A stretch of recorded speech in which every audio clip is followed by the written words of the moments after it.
Good morning, all. Welcome to the subject Discrete Mathematics for the students of semester 3, second year, Data Science branch. So, if you're looking at the syllabus, these are the course objectives and course outcomes,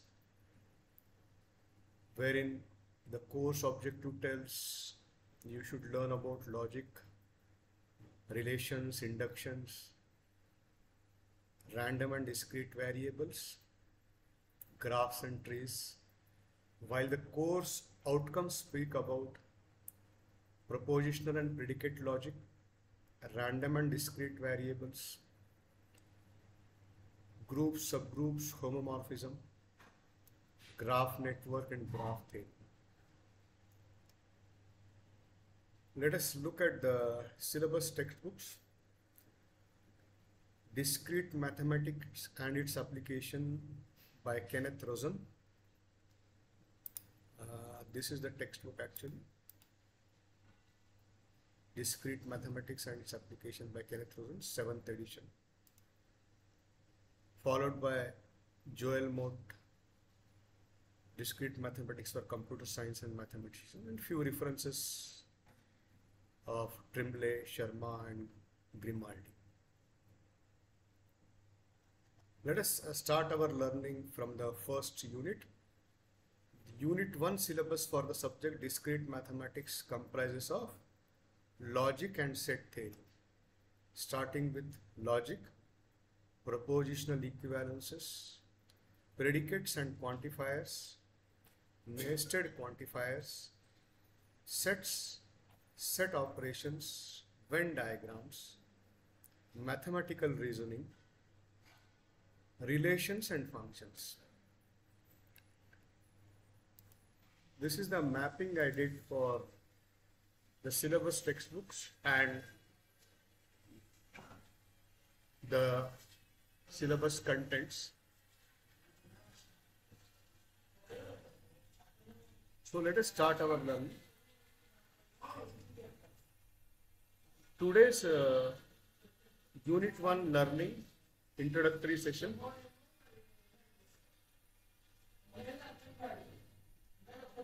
We are deriving from Kenneth Rosen textbook, Discrete Mathematics and its Application.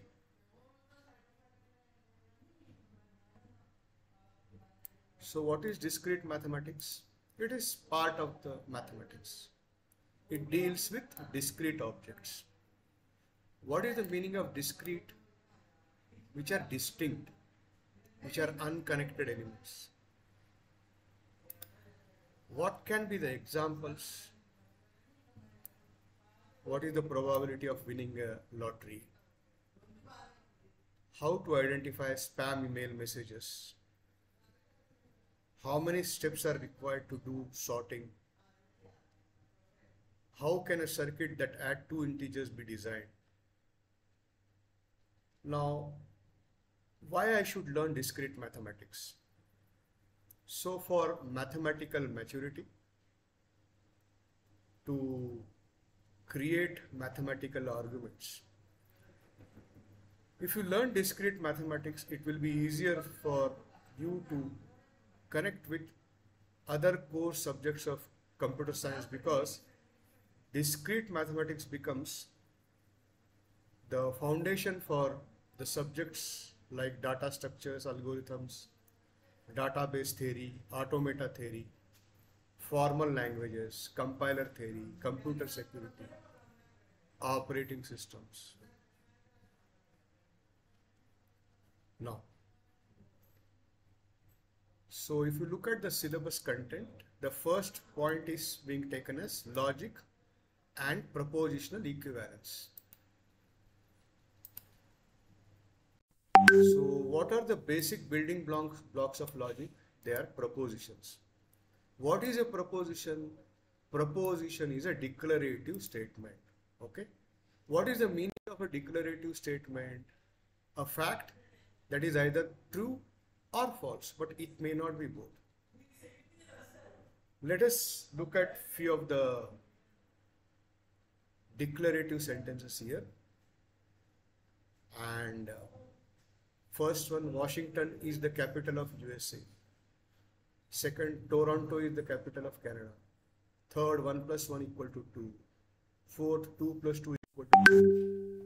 So here, if you look at second sentence and the fourth sentence, I'll read the fourth sentence first.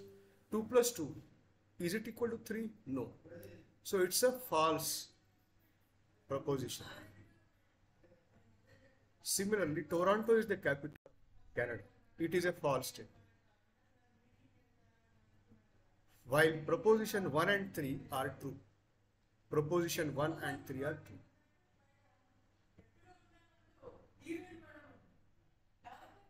What time is it? Read this carefully. X plus 1 equal to 2. X plus y equal to z. Here, sentences 1 and 2 are not propositions. Okay? As they are not declarative sentences.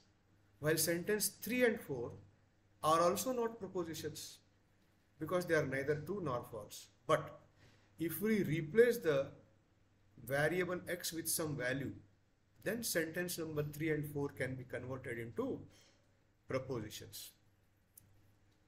So as you can see here, let us not forget we have derived all our content from the syllabus prescribed textbook of Kenneth H. Ronan, Discrete Mathematics and Applications. Let us look at the truth table. So there is a proposition P. This symbol is for not. So not of P. So if proposition is true, not of P will be false. If it is false, not of P will be true. As simple as that. Here, these two propositions are connected with a symbol. This symbol is for conjunction. This symbol is for and. This symbol is for and. So let us look at the truth table for this conjunction and. Okay. So P and Q, these are the two variables for which we can have 4 possibilities. If there are 3 variables, we could have 9 possibilities. If there are n variables, we could have 2 to the power of n possibilities. So when I say and when I say conjunction, if P and Q are both true, then only the output will be true. So in this case, we are seeing that the output in the truth table P and Q is true only for one row here, because P is true, Q is true, hence P and Q is true. Rest of them, all of them are false. Coming to this symbol is for disjunction. This symbol is for OR. Okay. So OR will be, OR can be inclusive OR can be exclusive OR. But let us look at this truth table, what it says. Any one of the P or Q, if it is true, then the output will be true. So here, both are true, still it is true. Now let us look at this symbol. This symbol is for exclusive OR. And in case of exclusive OR, the condition is any one of the P or Q must be true. Then only the output will be true. In rest of the cases, the output will be false. So let us look at few conditional statement concepts. This, when you see this arrow now, it will be the implication symbol. Here P, which is there on the left side, is called as the hypothesis or antecedent or premise, while Q is called as the conclusion or consequence. The proposition Q implies P is called as the converse, while not Q implies not P is the contrapositive. While not P implies not Q is called as the inverse of P implies Q. Now you have this bidirectional implication here. So when it is bidirectional implication, let us look at the truth table. Here, both P and Q are true, then only the output is true. And both P and Q are false, then only the output is false. Okay. So let us look at this truth table for the compound proposition. P or not Q implies P and Q. So these are the two variables, four possibilities: true, true, true, false, false, true, false, false. So what will be not of Q? Not of Q will be false, true, false, true. What will be P or not of Q? So I have to look at this column and I have to look at this column, and when it is R, one of them should be true for the output to be true. So true, false, the output is true. True, true, the output is true. False, false, the output is false. False, true, the output is true. So similarly, I calculated for P and Q. So, and if you look at the output of P and Q and P or not Q, you can see. Okay. So what is happening here? I have to check. Okay. So P or not Q will be true, true, false, true.